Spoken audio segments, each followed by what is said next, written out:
I spent 18 months creating a groundbreaking cybersecurity system, one that could predict and neutralize threats before they even began. Nextech seemed like the ideal place to build it, flush with funding, forward-thinking, and stacked with the tools I needed to bring my vision to life.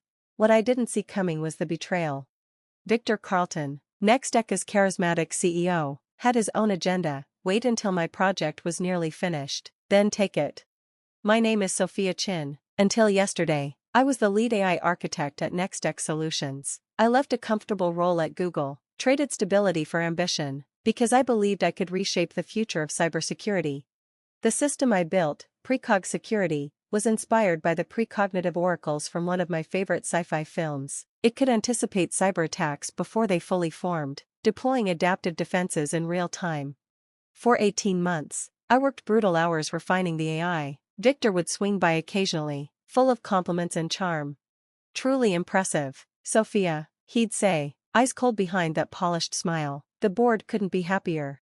3 days ago, Precog did the impossible. It stopped a complex, simulated attack entirely on its own, no human input, no intervention, and it didn't just react, it evolved. It flagged vulnerabilities I hadn't programmed it to recognize. It was alive, in its own way. I booked a meeting with Victor immediately. His assistant, Megan, carved out a 15-minute window for me the next afternoon. When I walked into the boardroom, Victor wasn't alone. Sitting beside him was Diana Wells, Nextech's general counsel. The air shifted. "Take a seat, Sophia," Victor said, motioning to the chair. "Diana's here as a formality." That word, formality, made my gut twist. I clutched my laptop, Precog's demo queued and ready. Before I could speak, Victor slid a document across the table. "Before we get into your update," he said, "there's a small matter we need to resolve." Diana's tone was crisp, rehearsed. Section 12. 4 of your employment agreement states that all intellectual property developed using Nextech resources is the sole property of the company. "I know that clause," I said evenly, "but Precog began before I joined Nextech. I have records, design notes, prototype code, timestamped." Diana didn't flinch. "We've reviewed your pre-employment materials. They're conceptual at best. The actual system, its architecture, algorithms, implementation, all happened here." Victor leaned in, smile gone.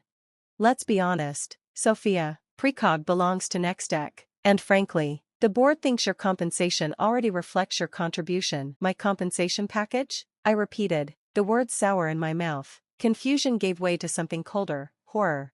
Victor offered a thin, practiced smile. "Your employment contract includes a success bonus, a one-time payment of $250,000 when Precog launches. Quite generous, considering industry standards." The betrayal hit like a punch to the gut. $250,000, for a system that could be worth billions. For something that was mine.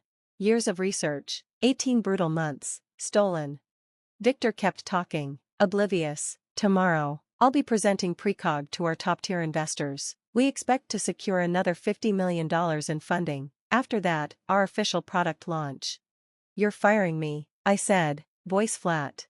"Transitioning you out," Diana corrected smoothly, "effective immediately, with your bonus, of course. Congratulations, you're no longer employed." Victor wore that predatory grin I'd seen him use on acquisition targets. "I never thought I'd be one." "Our legal review confirms the algorithm is company property. You signed the contract." I should have yelled, threatened legal action, fought. Instead, I felt an eerie calm. They had prepared for resistance, probably had legal teams on standby, PR statements drafted, security briefed. What they didn't know, what they couldn't know, was that I'd prepared too. 6 months ago, I caught Victor accessing my dev server after hours. Nothing stolen, just touched. That was enough. From then on, I built hidden safeguards into Precog, meant to detect tampering, and, if necessary, misfire. I nodded and handed over my laptop without a word. "Of course, Mr. Carlton, best of luck with the demo." Security escorted me to the lab. I boxed up my things under their watchful eyes. No drama, no protest. As I stepped into the night, badgeless and holding a cliché cardboard box, I smiled. They never noticed the code I slipped into the demo. Set to activate exactly 10 minutes after launch. That night, I didn't rage or spiral. I ordered Thai food, queued up trashy reality TV, and waited. At 9:30 p.m., My phone buzzed. Megan. He wants to see you, she said, no pleasantries. Now? It's almost 10, I replied, calm as glass. A car's already en route. 40 minutes later, I stepped into Nextech's main conference room. Victor sat alone at the head of the table, looking nothing like the polished CEO from yesterday. His tie was crooked, hair mussed, eyes wild. Fix it, he barked as the door clicked shut behind me. I took my time, easing into a chair. Fix what? Don't play dumb, Sophia, you sabotaged the demo. I tilted my head. Sabotage? I've been gone 24 hours. Security watched me leave. I didn't take any hardware, no system access. I'm not even allowed in the building. Victor slammed a hand against the table. Precog collapsed during the test. It flagged hundreds of fake threats, ghost breaches, phantom malware, the whole system spiraling. I shrugged. Sounds like a glitch. Have you tried turning it off and on again? His face flushed crimson. This isn't a joke. We've got 12 major investors flying in tomorrow. $50 million on the line. Your investors, I reminded him, your system, your problem. He inhaled sharply, trying to get his mask back on. When he spoke again, it was with the same smooth voice that had once convinced me to leave Google.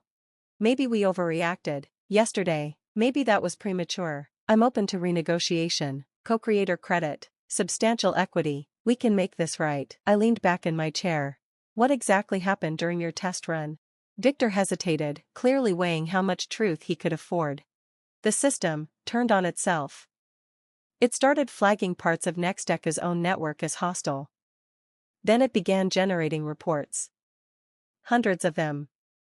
Each one citing what it called internal ethical breaches. I couldn't help the smile tugging at my lips. Precog identifies threats, Victor. All threats. What did you do? I didn't sabotage anything. Precog is doing exactly what it was designed to do: evolve, learn, protect. I trained it with real-world cases, including insider attacks. You'd be amazed how often the danger comes from within. He paled. You taught it to spy on us? I taught it to recognize patterns and respond to malicious behavior, regardless of where it originates. If it's reacting this way, maybe the question you should ask is, what is it seeing? Realization hit him like a cold wave. The system thinks I'm the threat. Not you, specifically. But unauthorized server access, falsifying creator credentials, fabricating IP ownership, those are behaviors Precog associates with sabotage. Victor's mask cracked, rage twisting into something closer to fear. You can't prove any of that. I don't have to. Precog's been documenting everything for months: timestamps, access logs, mirrored keystrokes. It even flagged your attempts to delete the evidence. The silence in the room thickened. Finally, he exhaled. What do you want? Full recognition as Precog's creator and lead architect. 50% ownership of all related patents. A seat on the board to oversee ethical deployment. And $10 million in compensation for the attempted theft. That's extortion. No, it's negotiation. Extortion would be me forwarding those reports to your investors. Or the SEC. He stared at me, jaw tight, until finally his shoulders sagged. The demo, can you fix it? Precog doesn't need fixing. You removed the original creator from its access chain. It sees that as a breach. Reinstate me, and it'll stabilize. I reached into my jacket, pulled out a flash drive, and placed it on the table. This contains an authentication patch. It'll restore proper trust protocols. Consider it a gesture of goodwill. Our new partnership can begin tomorrow, once the contracts are ready. And if I refuse? Then Precog stays broken. Your investors walk. And the reports start circulating. Victor picked up the flash drive, staring at it like it might explode. You planned this. No. I prepared for it. There's a difference. When I caught you snooping in my server 6 months ago, I built safeguards to protect the system and myself. He looked up at me. How did you know I'd try to catch you out? I stood. I didn't. But Precog predicts threats before they happen. I guess some of that rubbed off on me. The next morning, I walked into Nextech as co-founder and chief technology officer. Victor introduced me to the investors with that same polished smile, except now it barely covered the resentment beneath. The demo ran flawlessly. Precog neutralized every simulated attack, fluid and fast. One investor, clearly impressed, turned to Victor and asked, "What inspired something like this?" He hesitated, just long enough to make me smile, then answered, "It was Sophia's vision. From the beginning. Nextech just helped it grow." Later, as we fielded technical questions, my phone buzzed. A secure message from Precog. Threat neutralized. System integrity restored. Creator protections active. I smiled. The AI was evolving faster than I anticipated. It had recognized a threat and acted, just as it was meant to. 3 months later, Precog stopped a coordinated cyberattack on a major banking network. The estimated damage it prevented, $340 million. We'd built the new gold standard in cybersecurity. Victor and I still work together. He handles business. I handle the future. We're not friends. But we understand each other now.